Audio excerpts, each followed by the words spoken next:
예, 이번 시간에는 전자가 많을 때 다원자, 다전자 시스템에서의 전자 상태에 대해서 공부해 보도록 하겠습니다. 지난 시간에는 이제 수소 원자의 파동 함수에 대해서 배웠고요. 이제 원자 번호가 Z이고 전자가 N개 가지고 있겠죠. 만약에 이 N이 Z랑 같을 때는 원자가 되고 N이 Z랑 다를 때는 이온이 되겠습니다. 기본적으로 이 부분은 이제 수소 원자 경우는 1이었는데 이제 Z로 바뀌겠죠. Z로 바뀌고 여기 전자 상호작용이 있을 겁니다. 헤트리포크 근사는 다전자 파동 함수를 이제 원 일렉트론 웨이브 펑션의 곱으로 표현하는 것입니다. 이렇게. 근데 이 페르미온의 성질이 있죠. 우리는 전자를 고려하고 있기 때문에 페르미온 성질이 있겠죠. 만약에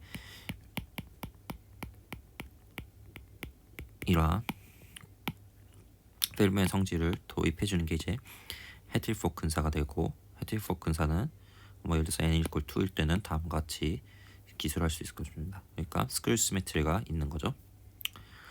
그리고 만약에 이제 더 제너럴하게 n이 2가 아니라 더 제너럴하게 n인 경우에는 다음과 같이 슬래터 행렬을 이용해서 웨이브 펑션도 표현할 수 있게 됩니다. 이때 에너지는 다음과 같이 기술이 될 테고요. 해밀토니안 오퍼레이터죠. 이것을 최소화하는 하도록 이런 웨이브 펑션을 결정하면 되겠습니다.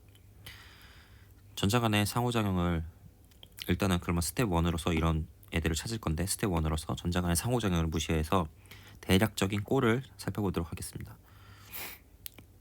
그러면 해밀토니안이 이제 전자 상호작용을 무시하고 이 부분만 남게 되겠죠. 원자 핵만 있는. 예를 들어서 보론의 경우 Z가 이제 5가 되고 이제 보론 원자를 N이 5가 됩니다. 그러면 지난 시간에 배웠던 결과로부터 1s, 2s, 2p, 3s, 3p, 3d 이런 식으로 나갈 텐데 전자가 일단 여기는 꽉 차겠죠. 가장 낮은 에너지니까. 전자가 이제 나머지는 여기에 찰 건지 아니면 여기에 찰 건지 그건 랜덤한 건데 실제로는 여기 먼저 차고 그 다음에 일로 가는데요. 이 경우에 이제 헤트리포크 해밀토니안 웨이브 펑션은 다음과 같이 적을 수가 있겠죠. 그러면 여기까지 했을 때 문제점이 있습니다. 문제점은 예를 들어서 수소, 헬륨이 있고 그다음에 리튬, 베릴륨이 있는데 왜 2s랑 2p 궤도는 같은데 2s 먼저 차는지에 대해서 설명을 할 수가 없겠죠. 그리고 예를 들어서 3p랑 4s가 있는데 3D 기도랑 3p 기도가 더 같은 텐데 에너지가 축퇴돼 있죠. 셋이. 근데 이 칼륨이나 칼슘을 보면은 포타슘이나 칼륨을 보면은 3D 궤도 먼저가 오기 전에 4S 궤도가 먼저 찬다는 것입니다. 이러한 주기율표를 설명을 못한다는 문제점이 있습니다. 그러면은 이 결과적으로는 왜 이런 일이 생기냐면은 전자 간 상호작용을 무시했기 때문인데, 그렇다면 여기서 이제 전자의 상호작용을 고려를 할 건데, 근데 이제 차폐를 추가하도록 하겠습니다. 차폐된 상황이라고 생각하겠습니다. 스크린이 됐다는 거죠. 스크린.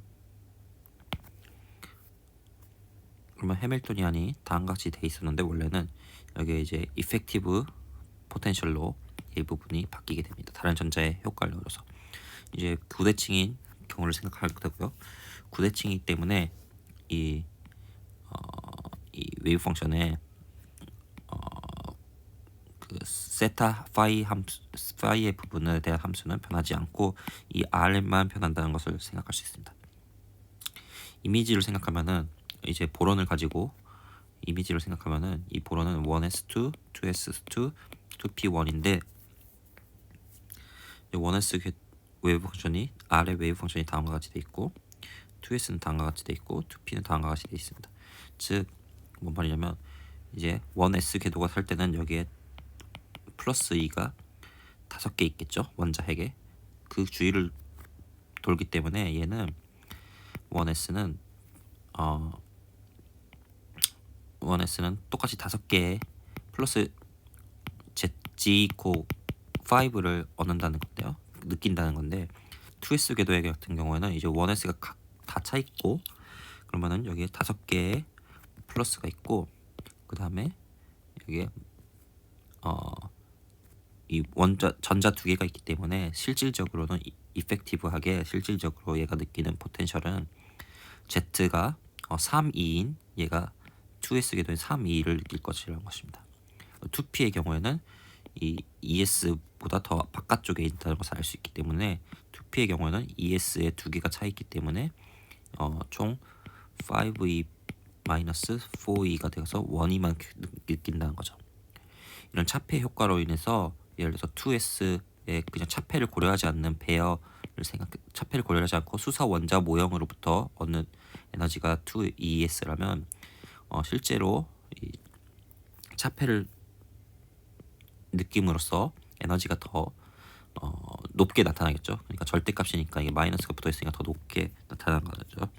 그러니까 즉 다시 말하자면 차폐 효과에 의해서 2P 궤도가 2S 궤도보다 더 에너지가 높다는 것입니다. 그리고 similarly 3S 궤도보다 3P가 높고 3D가 높고 그러니까 일반적으로 E, N, L이 보다 E, N, L 플러스 1이 있습니다. 근데 실질적으로 이 N이 N 플러스 1로 갈 때랑 L이 하나 L 플러스 1로 갈 때 잘못 적었네요. 1로 갈 때가 거의 에너지 스케일이 비슷합니다. 그래서 즉 N 플러스 L이 에너지의 크기를 결정한다고 얘기할 수가 있고요. 그리고 이거는 N 플러스 L이 같을 때 이건 정량적으로 이제 비교를 해봐야 되는데 N 플러스 L이 같을 때는 N이 작은 쪽이 에너지가 거의 더 낮다는 것입니다. 이 두 개를 가지고 받아들이면은 주기율표를 잘 설명합니다. 그러니까 N 플러스 예를 들어서 1S는 N 플러스 N이 여기가 되겠죠. 그러니까 1S N 플러스 L이 N이 2고 주양자수가 2고 L이 0인 경우에는 2S가 될 테고요. 1S가 기대고 찬 다음에 2S로 가겠죠. 그 다음에 2P랑 3S는 서로 N 플러스 L이 같은데 N이 더 낮은 쪽이 먼저 찬다고 했으니까 2P로 가겠죠. 다음과 같이 그러니까 3S, 3P, 4S 이런 식으로 간다는 것입니다. 이게 주기율표를 매우 높은 원자로 가게 되면은 잘 설명 못한 부분도 있지만 낮은 부분에서 매우 잘 설명한다는 것입니다.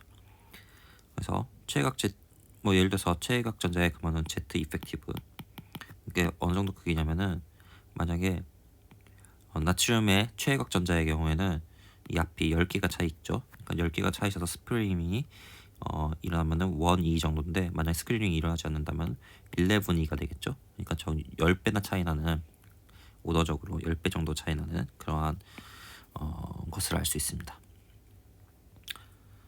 근데 그래서 이런 차폐 효과만을 고려해가지고 저희가 원자 주기율표를 어느 정도 잘 설명할 수 있게 되는데요. 그런데 여전히 문제가 발생합니다. 일단 불안정각 전자 배치인데요. 이제 6C의 경우에는 2P 두 개죠.